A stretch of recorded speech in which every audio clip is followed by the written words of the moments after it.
Hi ನಮಸ್ತೆ ಎಲ್ಲರಿಗೂ ಮಧುರಾ ಚಾನಲ್ಗೆ ಸ್ವಾಗತ. ಯಾವಾಗಲೂ ನಾವು ಸೌತೆಕಾಯಿಯಿಂದ ಮೊಸರು ಬಜ್ಜಿಯನ್ನು ಮಾಡ್ತಾ ಇರ್ತೇವೆ. ಆದರೆ ನಾನಿವತ್ತು ಹಾಗಲಕಾಯಿಯನ್ನು ಬಳಸ್ಕೊಂಡು ಹೇಗೆ ನಾವು ಮೊಸರು ಬಜ್ಜಿ ಮಾಡ್ಕೊಳ್ಬೋದು ಅನ್ನೋದನ್ನು ನಿಮ್ಮ ಜೊತೆ ಶೇರ್ ಮಾಡ್ಕೊಳ್ತಾ ಇದ್ದೇನೆ. ಸ್ವಲ್ಪವೂ ಕಹಿ ಆಗದ ಹಾಗೆ ಹಾಗಲಕಾಯಿ ಮೊಸರು ಬಜ್ಜಿಯನ್ನು ಹೇಗೆ ಮಾಡೋದಂತ ನೋಡೋಣ ಬನ್ನಿ. ಮೊದಲಿಗೆ ನಾನಿಲ್ಲಿ ಒಂದು ಹಾಗಲಕಾಯಿಯನ್ನು ತೆಗೆದುಕೊಂಡು ಚೆನ್ನಾಗಿ ತೊಳ್ಕೊಂಡು ನಂತರ ಇದರ ತೊಟ್ಟು ಮತ್ತು ತುದಿಯನ್ನು ಕಟ್ ಮಾಡಿ ಮಧ್ಯಭಾಗದಲ್ಲಿ ಈ ರೀತಿಯಾಗಿ ಉದ್ದಕ್ಕೆ ಸೀಳಿಕೊಂಡು ನಂತರ ಅದರ ಒಳಗಡೆ ಇರುವಂತಹ ಬೀಜವನ್ನೆಲ್ಲ ತೆಗೆದುಕೊಂಡ್ಬಿಟ್ಟು ಇದನ್ನು ಚಿಕ್ಕ ಚಿಕ್ಕದಾಗಿ ಹೆಚ್ಕೊಳ್ಬೇಕು. ತುಂಬ ಚಿಕ್ಕದಾಗಿ ಹೆಚ್ಕೊಳ್ಳಿ, ಚೆನ್ನಾಗಾಗತ್ತೆ ನೋಡಿ. ಈ ರೀತಿಯಾಗಿ ಚಿಕ್ಕದಾಗಿ ಹೆಚ್ಕೊಂಡ ನಂತರ ನಾನು ಹಾಗಲಕಾಯಿಯನ್ನೆಲ್ಲ ಒಂದು ಬೌಲ್ಗೆ ಸೇರಿಸ್ಕೊಂಡಿದ್ದೇನೆ. ಇವಾಗ ಇದಕ್ಕೆ 1/4 ಸ್ಪೂನ್ ಆಗುವಷ್ಟು ಅರಿಶಿಣ ಹಾಗೆ 1/4 ಸ್ಪೂನ್ ಆಗುವಷ್ಟು ಉಪ್ಪನ್ನು ಸೇರಿಸ್ಕೊಂಡು ಇದನ್ನು ಚೆನ್ನಾಗಿ ಮಿಕ್ಸ್ ಮಾಡ್ಕೊಳ್ಬೇಕು ಈ ರೀತಿಯಾಗಿ. ನಂತರ ಇದಕ್ಕೊಂದು ಪ್ಲೇಟನ್ನು ಮುಚ್ಚಿ ಒಂದು 15ರಿಂದ 20 ನಿಮಿಷ ಇದನ್ನು ಸೈಡಲ್ಲಿ ಇಟ್ಕೊಳ್ತೀನಿ. 15 ನಿಮಿಷದ ನಂತರ ನೋಡಿ ಹಾಗಲಕಾಯಿ ನೀರನ್ನೆಲ್ಲ ಬಿಟ್ಕೊಂಡಿದೆ. ಇವಾಗ ಇದರಲ್ಲಿರುವಂತಹ ನೀರನ್ನೆಲ್ಲ ಹಿಂಡಿ ನಾವು ಕೈಯಿಂದ ತೆಗಿಬೇಕು. ಇದರಿಂದಾಗಿ ಹಾಗಲಕಾಯಿಯ ಕಹಿ ಸ್ವಲ್ಪ ಕಡಿಮೆ ಆಗುತ್ತೆ ನೋಡಿ. ಈ ರೀತಿಯಾಗಿ ಹಾಗಲಕಾಯಿಯಲ್ಲಿರುವಂತಹ ನೀರಿನ ಅಂಶವನ್ನೆಲ್ಲ ನಾನು ಹಿಂಡ್ಕೊಂಡು ಒಂದು ಬೌಲ್ಗೆ ಸೇರಿಸ್ಕೊಳ್ತಾ ಇದ್ದೇನೆ. ಹಾಗಲಕಾಯಿಗೆ ಉಪ್ಪನ್ನು ಸೇರಿಸಿರೋದ್ರಿಂದ ಅದು ಕಹಿ ಅಂಶವನ್ನು ಸ್ವಲ್ಪ ಮಟ್ಟಿಗೆ ಕಡಿಮೆ ಮಾಡುತ್ತೆ. ಈ ರೀತಿಯಾಗಿ ನಾನು ಹಾಗಲಕಾಯಿಯಲ್ಲಿರುವ ನೀರನ್ನೆಲ್ಲ ಹಿಂಡ್ಕೊಂಡ ನಂತರ ಇದನ್ನೊಂದು ಬೌಲಿಗೆ ಸೇರಿಸ್ಕೊಂಡು ಇದನ್ನು ಪಕ್ಕದಲ್ಲಿ ಇಟ್ಕೊಂಡಿದ್ದೇನೆ. ಈಗ ಸ್ಟವ್ ಮೇಲೆ ಒಂದು ಬಾಣಲೆಯನ್ನು ಇಟ್ಕೊಂಡು ಇದಕ್ಕೆ 2 ಸ್ಪೂನ್ ಆಗುವಷ್ಟು ಎಣ್ಣೆಯನ್ನು ಸೇರಿಸ್ಕೊಳ್ತಾ ಇದ್ದೇನೆ. ಎಣ್ಣೆ ಕಾದ ನಂತರ ಒಂದು ಅರ್ಧ ಸ್ಪೂನ್ ಆಗುವಷ್ಟು ಸಾಸಿವೆ ಹಾಗೆ 1 ಸ್ಪೂನ್ ಆಗುವಷ್ಟು ಉದ್ದಿನಬೇಳೆ, ಸ್ವಲ್ಪ ಕರಿಬೇವಿನ ಸೊಪ್ಪನ್ನು ಸೇರಿಸ್ಕೊಂಡು ಒಗ್ಗರಣೆಯನ್ನು ಚೆನ್ನಾಗಿ ಹುರ್ಕೊಳ್ಬೇಕು. ಸಾಸಿವೆ ಸ್ವಲ್ಪ ಚಟಪಟ ಅನ್ನುವಾಗ ಇದಕ್ಕೆ ನಾನು ನೀರನ್ನು ಹಿಂಡಿ ಇಟ್ಕೊಂಡಿರುವಂತಹ ಹಾಗಲಕಾಯಿಯನ್ನು ಸೇರಿಸ್ಕೊಳ್ತಾ ಇದ್ದೇನೆ.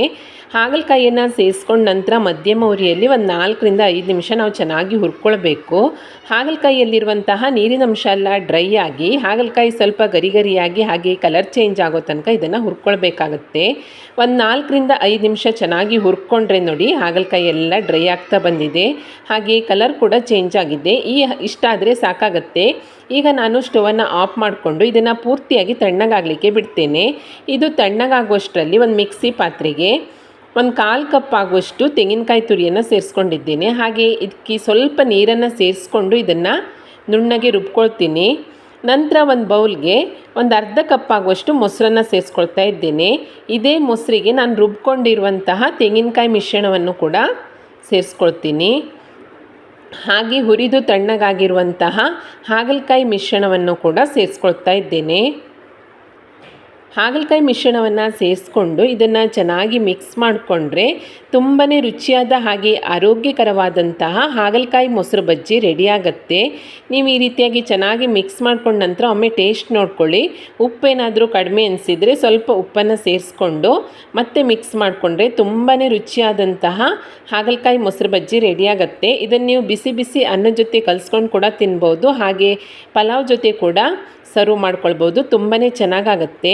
ಕಹಿಯಾದಂಥ ಹಾಗಲಕಾಯಿ ಆರೋಗ್ಯಕ್ಕೆ ಅತ್ಯಂತ ಪ್ರಯೋಜನಕಾರಿ. ಇದು ರಕ್ತದಲ್ಲಿನ ಸಕ್ಕರೆಯನ್ನು ನಿಯಂತ್ರಿಸಲಿಕ್ಕೆ ಹಾಗೆ ಜೀರ್ಣಕ್ರಿಯೆಯನ್ನು ಸುಧಾರಿಸಲಿಕ್ಕೆ ಮತ್ತು ತೂಕವನ್ನು ಇಳಿಸ್ಕೊಳ್ಳಿ ಕೂಡ ಸಹಾಯಕ.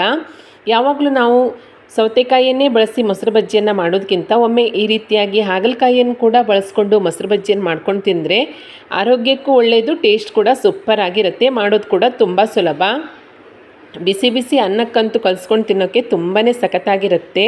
ತುಂಬಾ ಸಿಂಪಲ್ ಆದಂತಹ ರೆಸಿಪಿ. ನೀವು ಕೂಡ ಟ್ರೈ ಮಾಡಿ ನೋಡಿ. ರೆಸಿಪಿ ಇಷ್ಟ ಆದಲ್ಲಿ ಲೈಕ್ ಮಾಡಿ ಹಾಗೆ ಶೇರ್ ಮಾಡಿ. ಹೇಗಾಗಿದೆ ಅಂತ ಕಮೆಂಟ್ ಮಾಡಿ ತಿಳಿಸಿ. ಹೊಸದಾಗಿ ನಮ್ಮ ಚಾನಲ್ ನೋಡ್ತಾ ಇದ್ದರೆ ಸಬ್ಸ್ಕ್ರೈಬ್ ಮಾಡ್ಕೊಳ್ಳಿ. ಸಿಗೋಣ ಮುಂದಿನ ರೆಸಿಪಿಯಲ್ಲಿ. Thank you for watching.